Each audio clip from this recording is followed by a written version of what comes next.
U.S. expands sanctions against Iran. The Biden administration has announced an expansion of sanctions targeting Iran's oil and petrochemical sectors. This move follows Iran's recent missile attack on Israel on October 1st.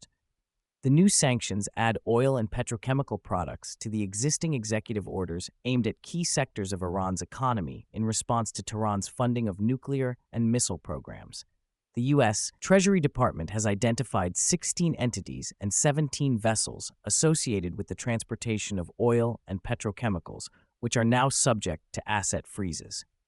These measures are intended to restrict support for the national Iranian oil company.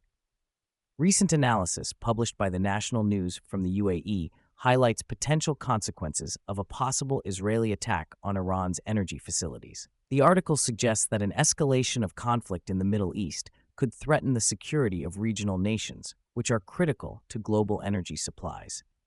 Analysts indicate that the increased U.S. sanctions could reduce Iran's oil exports by at least 500,000 barrels per day. Israeli strikes on Iranian oil facilities, including refineries, could disrupt energy exports and fuel supplies within Iran. According to the Financial Times, any Israeli action that disrupts Iran's 1.7 million barrels per day oil exports could have significant repercussions on global energy markets.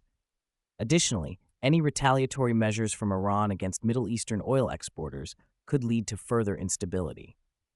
In the wake of the missile attack on October 1st, Israel has vowed to retaliate.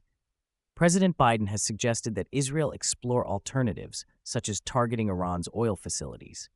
Gulf nations are urging Washington to prevent an Israeli attack on these facilities due to concerns that their own infrastructures could be targeted by Tehran's proxy forces if tensions escalate.